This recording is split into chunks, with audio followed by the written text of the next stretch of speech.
오늘 하나님께서 우리에게 주신 말씀은 사도행전 27장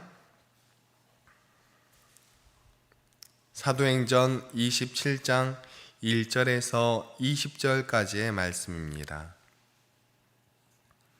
신약 234면에 있는 사도행전 27장 1절에서 20절까지의 말씀입니다.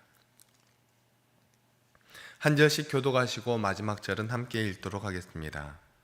우리가 배를 타고 이달리아에 가기로 작정되매 바울과 다른 죄수 몇 사람을 아구스도 대의 백부장 율리오란 사람에게 맡기니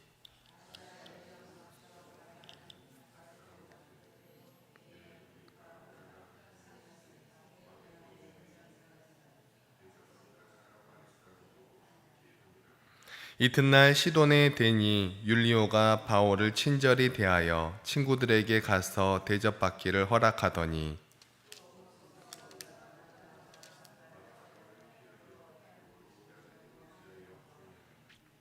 길리기아와 밤빌리아 바다를 건너 루기아의 무라시에 이르러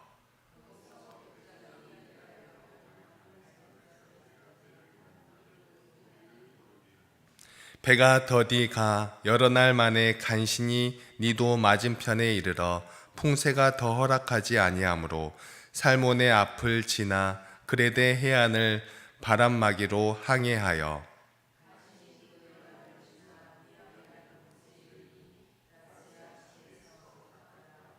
여러 날이 걸려 금식하는 절기가 이미 지났으므로 항해하기가 위태한지라 바울이 그들을 권하여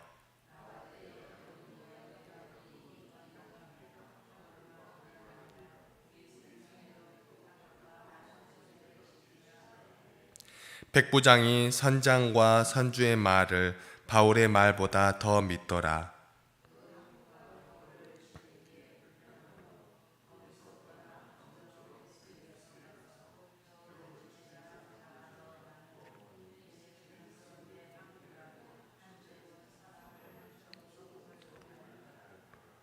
남풍이 순하게 불매 그들이 뜻을 이룬 줄 알고 닻을 감아 그레데 해변을 끼고 항해하더니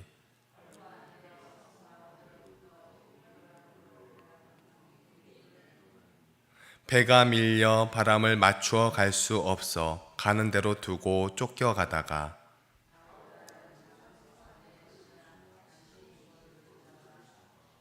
끌어올리고 줄을 가지고 선체를 둘러 감고 스르디스에 걸릴까 두려워하여 연장을 내리고 그냥 쫓겨가더니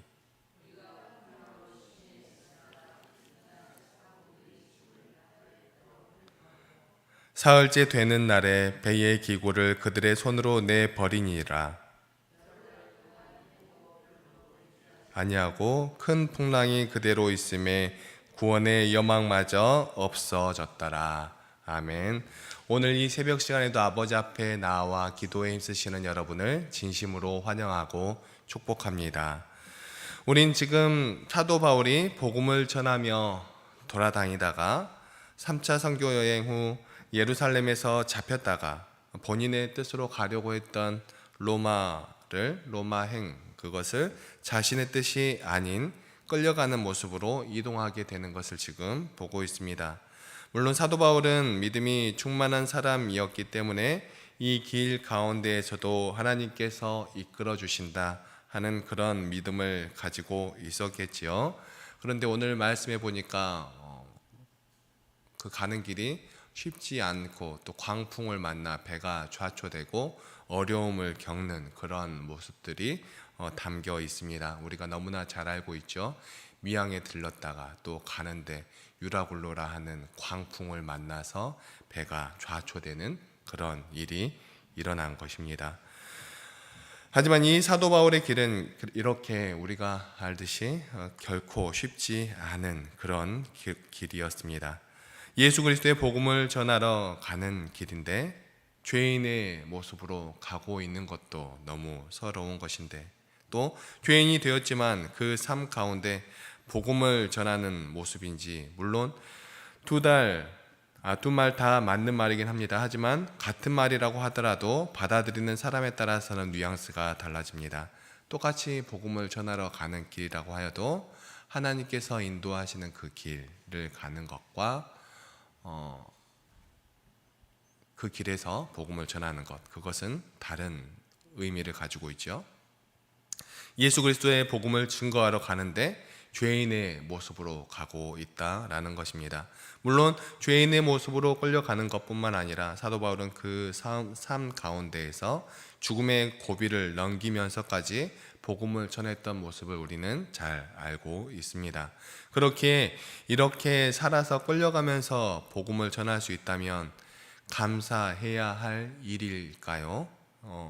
바울에게는 죽음의 위기를 넘긴 적도 있었기 때문에 이렇게 죽지 않고 끌려가는 것은 오히려 감사해야 할 그러한 일일 수도 있겠습니다. 하지만 일반 사람들에게 이렇게 하면서까지 복음을 전하라 라고 한다면 아마 너무나 힘든 일일 것입니다. 하지만 사도 바울은 달랐습니다. 사도 바울은 그의 삶이 예수 그리스도를 믿는 사람들을 핍박하고 다녔던 과거가 있었기 때문에, 예수 그리스도를 핍박하고 다녔던 그런 과거가 있었기 때문에 오히려 더욱더 예수 그리스도를 전하며 다닐 수 있었던 것입니다. 오히려 예수 그리스도를 열심히 전해야만 하는 그런 사명을 가진 것일지도 모르겠습니다. 아마 하나님께서도 사도 바울에게 그러한 삶을 허락하신 것도 사도 바울로 하여금 이방에 예수 그리스도의 복음을 증거하는 삶을 살게 하시려고 그 이전의 삶을 그렇게 허락하셨을지도 모릅니다.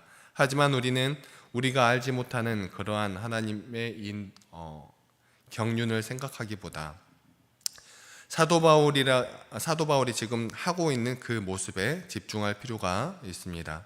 사도 바울은 물론 하나님께서 이러한 삶으로 사도 바울을 인도하셨겠지만 그것은 사도 바울뿐만 아니라 우리에게도 동일하게 적용되는 것이죠. 우리의 삶 가운데 우리는 알지 못하지만 우리에게 있으신 하나님의 크신 어떠한 뜻이, 알지 못하는 어떠한 크신 뜻이 우리 가운데 있어서 우리의 삶을 인도하신다고 우리는 믿고 있습니다. 그렇지만 그러함에도 불구하고 그러한 모습을 바라보기 이전에 그 삶 가운데서 우리가 어떠한 삶을 살아가느냐 하는 그것이 더 중요하다는 것이죠. 예수 그리스도를 증거하는 증인의 삶을 살아가는 것이 중요하다는 것입니다. 우리는 착각을 하며 살아갈 때가 많이 있습니다. 하나님께서 우리에게 어떠한 상황을 허락하시면 거기서 우리는 복음을 전할 거야 라고 생각하는 부분들이죠. 사도 바울의 모습을 보면서도 이렇게 생각할 수 있습니다. 나에게 이렇게 사도 바울처럼 밖으로 나아갈 수 있는 상황을 허락해 주신다면 나도 사도 바울처럼 이렇게 복음을 전하며 살아갈 수 있을 텐데 하는 그러한 생각들인 것이죠. 하지만 조금 다르게 생각해 보면 사도 바울은 자신에게 닥친 어떠한 삶 가운데에서도 그 모든 삶 가운데에서 예수님을 증거하는 삶을 살아갔다 하는 것을 우리는 생각해야 하는 것입니다. 우리는 모른다는 말로 또는 이 가운데도 하나님의 인도하심이 있을 거야 하는 그러한 막연한 믿음, 그러한 것을 가지는 것이 아니라 우리에게 닥치는 모든 상황과 우리가 만나는 모든 사람들, 그 사람들이 하나님께서 우리에게 인도해 주시는 사람들이고 우리에게 인도해 주시는 상황이라는 것을 믿고 그 가운데서 하나님의 얼굴을 나타내며 살아가는 삶, 예수 그리스도의 복음을 증거하며 살아가는 삶, 그러한 삶을 살아가야 한다는 것입니다. 사람은 누구나 한치 앞길을 알 수가 없습니다. 제가 이전에 있었던 일인데요. 물론 이러한 일들이 저에게도 해당할 수 있는 그러한 일이기도 하고 그렇기에 입에 담기도 무서운 그런 일입니다. 두려운 일이지만 말씀드려보면 제가 청년으로 섬기던 교회에 한 목사님이 계셨습니다. 그 목사님은 제가 아는 그 어떤 목사님 못지않게 바른 신앙관 안에서 불의와 맞서며 열심히 사역하시던 그런 목사님이셨습니다. 보통은 그러지 못할 행동들도 하나님을 믿고 의지함으로 담대함으로 행동하는 그런 목사님이었는데요. 그 목사님에게는 당시 제가 청년으로 있을 때 4살이었던 딸이 하나 있었습니다. 제가 청년 시절 교사로 섬길 때 저를 너무 좋아해주고 따르는 그런 아이였습니다. 낯가림이 많은 아이라고 하였는데 저와 처음 만나는 순간부터 저는 아주 많이 좋아해 주어서 그 사모님이 되게 놀라고 신기해하였던 그런 아이가 있었습니다. 그렇게 즐겁게 섬기다가 제가 신학교에 들어가며 전도사 사역을 하고 있을 무렵 그 목사님에게 힘든 일이 찾아왔습니다. 그 딸이 불치병에 걸린 것입니다. 얼마나 황망하겠습니까? 지금 생각해도 너무 슬프고 힘든 일입니다. 그 목사님은 무너지는 가슴을 흘러내리는 눈물을 참고 그 딸을 데리고 여러 병원을 찾아다녔습니다. 그 훌륭한 의사 선생님들을 찾아다니며 딸을 낫게 하기 위하여서 최선의 노력을 다 했던 것이죠. 아마 물질이 없으면 그것도 힘들었겠지만 다행히도 그 목사님은 물질이 허락되어서 그렇게 딸의 아픔을 낫게 하기 위하여서 여러 방면으로 노력하는 그러한 모습을 가졌습니다. 또 이 아픈 딸을 위하여서 하나님의 역사를 보게 하실 것이라는 그러한 믿음으로 이 교회, 저 교회 찾아다니며 유명하신 목사님들도 찾아다니고 모든 집회에 찾아다니며 기도에 열심히 하셨습니다. 평소 호방한 성격과 서글서글한 인품으로 많은 목사님들과 많은 성도들과 인맥이 있었던 그 목사님은 그 많은 목사님들에게 그리고 성도님들에게 도고의 기도를 부탁하며 하나님께 매달렸습니다. 보잘것없는 저도 타지에서 전도사 사역을 할 때 그 소식을 듣고 제가 있었던 그곳에서 열심히 기도를 했습니다. 그렇게 하여서 그 딸이 나았으면 너무 좋았겠는데 그 딸은 결국 하나님의 곁으로 가고 말았습니다. 그 목사님은 하늘이 무너진 듯한 그렇게 심정이셨겠죠. 그래서 그렇게 너무 힘들어 하셨습니다. 물론 우리의 삶의 이유는 예수님이시지만 그 목사님에게 하나 있었던 그 딸, 그 목사님은 그 딸을 보고 살아가지 않았었을까요? 그런데 자신의 삶의 이유라고 할 수도 있을 그 하나뿐인 딸이 그렇게 가버렸으니 얼마나 힘들었겠습니까? 그 목사님은 한동안 너무 힘들어서 너무너무 슬퍼하고 좌절하고 낭망하였습니다. 복음의 일을 감당하는 그 목사님께 너무나 큰 일이 일어난 것이지요. 누가 이 목사님에게 이런 큰 일이 일어날 줄 알았겠습니까? 하나님의 뜻은 어디에 있었을까요? 그 일로 하나님의 뜻이 계획하신 뜻이 있었을까요? 물론 알지 못하는 하나님의 뜻이 그 가운데 있었을 거라고 생각합니다. 하지만 그 목사님에게는 그 일이 일어나지 않았어도 열심히 하나님을 섬겼을 그런 목사님인데 그런 큰 일이 일어난 것입니다. 그 일로 목사님이 좌절하고 낭망하고 믿음의 길에서 떨어질 수도 있는 그런 큰 일이었습니다. 그리고 실제로 믿음의 길에서 결국 떨어지진 않았지만 하나님 저에게 어떻게 이렇게 행하실 수 있으세요? 라는 질문과 많은 고뇌와 눈물, 슬픔 그것을 보았습니다. 그런데 그 목사님은 그렇게 큰 슬픔 가운데에도 물론 금방 다시 그렇게 한 것은 아니지만 비교적 빠른 시간 안에 저 같으면 그런 일이 있었다면 얼마나 오랜 시간 동안 힘들어하고 있었을지 모르겠는데 그 목사님은 그렇게 큰 슬픔 가운데에서도 다시 사역을 시작하였습니다. 이전과 변함이 없는 것 같은 그러한 모습으로 물론 마음은 썩어 문드러졌다고 해도 될 만큼 망가졌겠지만 그 가운데서 다시 예수님의 증인으로서의 삶을 살아가게 된 것입니다. 자식을 먼저 보내며 하나뿐인 아들 예수님을 보내신 하나님의 마음을 더 이해하긴 했을 테지요. 하지만 이 목사님은 다시 자신의 삶 가운데에서 예수님을 증거하며 완전하지 못하더라도 삶으로 예수님을 나타내는 그러한 삶을 살아가고 계십니다. 사도 바울의 모습도 이와 같다라고 할 수 있습니다. 사도 바울은 지금 로마로 여행 가는 것 아니고 끌려가는 중입니다. 수감된 죄인의 모습인 사도 바울, 죄인의 모습이지만 사도 바울은 죄인으로서의 삶을 살아가고 있는 것이 아니고 그러한 삶 가운데에서도 예수님의 증인으로서의 삶을 살아가고 있는 것입니다. 예수님이 자신에게 보여주신 그대로 살아가고 있는 것입니다. 비바람이 앞을 막아도, 바람이 불지 않아 배가 전진하지 않아도, 자신이 의견을 내었지만 무지몽매해 보이는 그런 사람들이 자신의 말 따위 들어주지 않는 그런 상황 가운데에서도, 그런 상황 가운데 나아가다가 광풍을 만나 배가 좌초되는 그러한 상황 가운데에서도 사도 바울은 그 가운데에서 예수님께서 보여주신 그 길을 행합니다. 이러한 길, 이것이 사도 바울의 길인 것입니다. 사도 바울이 나아간 곳, 선교를 나가는 것이라고 생각하시는 분들이 많은데, 사도 바울은 나가는 것이 중요한 것이 아니라 사도 바울이 있었던 그 자리가 중요한 것이죠. 사도 바울은 그 가운데에서 예수님께서 보여주신 것처럼 정의를 행하며 인자를 사랑하며 겸손하게 하나님과 동행하는 모습을 보이고 있는 것입니다. 사랑하는 성도 여러분, 믿음의 길을 전진하는 우리의 눈앞에 폭풍우가 보이면 발걸음을 돌리시겠습니까?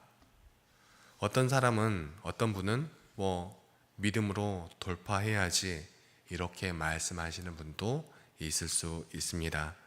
그런데 죄송합니다. 저는 돌아가도 된다라고 생각합니다. 어떠한 곳을 가느냐 하는 것이 중요한 게 아니라고 생각하기 때문입니다. 믿음으로써 믿음의 어떠한 행위를 하느냐 하는 것이 중요한 것이지요. 우리가 어떠한 자리에 있느냐, 어떠한 선택을 하느냐가 중요한 게 아니라 그 선택을 한 이후에도 우리의 삶이 어떠한 삶으로 나아가느냐 하는 것이 중요한 것입니다. 그것보다도 더욱 먼저 하나님이 바라시는 것처럼, 예수님이 보여주신 것처럼 정의를 행하며 인자를 사랑하며 겸손하게 하나님과 행하는 그 삶이 중요하다고 생각하기 때문입니다. 우리가 어떠한 선택을 하느냐가 중요한 것이 아니라 우리가 하나님의 뜻을 행하느냐 행하지 않느냐 하는 것이 중요한 것이죠. 사도 바울의 모습을 바라보면서 사도 바울은 이러한 상황 가운데에서도 밖으로 나아갔다 이러한 것이 아니라, 복음을 전하러 나아갔다 하는 것이 아니라, 사도 바울은 이러한 상황 가운데에서도 하나님께서 보여주신 그 생명의 삶의 모습을 살아갔다 하는 것이 중요하다는 것입니다.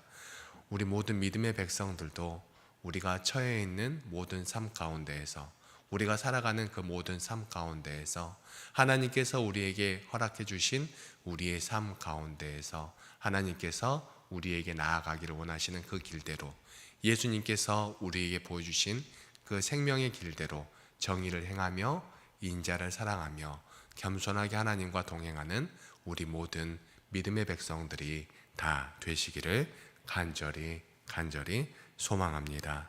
기도하시겠습니다. 사랑과 은혜가 충만하신 하나님 아버지, 너무나 감사합니다. 오늘 사도 바울의 이야기를 보며 사도 바울은 자신에게 어떠한 상황이 찾아오더라도, 자신의 길이 어떠하더라도 그 길에서 하나님께서 살아가기를 원하시는 그러한 삶의 모습으로 살아갔음을 우리는 바라봅니다. 어떻게 이러한 삶을 살아갈 수 있을까 하는 그러한 모습들도 있지만, 또 자신이 선택하지 않은 그러한 길을 갈 때 정말 힘들고 어려운 마음이 들 수도 있지만, 그러한 삶의 모습 가운데에서도 사도 바울은 하나님께서 우리가 나아가기를 원하시는 그 길, 예수님께서 사도 바울에게 보여주신 그 길을 따라 나아가는 것을 우리는 바라봅니다. 우리가 믿음의 백성으로서 살아가는 우리의 삶 가운데에서 다른 어떠한 것 바라보며 나아가는 것이 아니라 하나님께서 우리에게 하신 말씀들을 바라보며 나아가는 우리들 될 수 있도록 하여 주시고, 또 무지몽매한 우리들이 그 하나님의 뜻을 바로 알지 못하여 우리의 뜻대로 해석하고 우리의 뜻대로 나아가려고 할 때 우리에게 오시어서 보여주신 예수님의 그 본을 따라 나아갈 수 있는 우리들 될 수 있도록 도와주시고 인도하여 주시옵소서. 우리에게 특별한 삶이 주어졌을 때에 복음을 증거하는 것이 아니라 우리에게 허락하신 모든 삶 가운데에서 하나님께서 우리에게 말씀하신 대로 살아나아가는 믿음의 백성들이 될 수 있도록 하여 주시고, 그러한 삶을 살아가는 것이 예수 그리스도의 길임을 우리가 깨닫도록 하여 주시고, 그렇게 살아가는 것이 복음을 증거하는 것이고 그리스도의 이름을 높이 드는 것임을 우리가 깨닫도록 하여 주시어서 우리의 모든 삶 가운데서 하나님을 찬양하고 하나님께 영광 올려드리는 우리 모든 믿음의 자녀들이 다 될 수 있도록 도와주시고 인도하여 주시옵소서.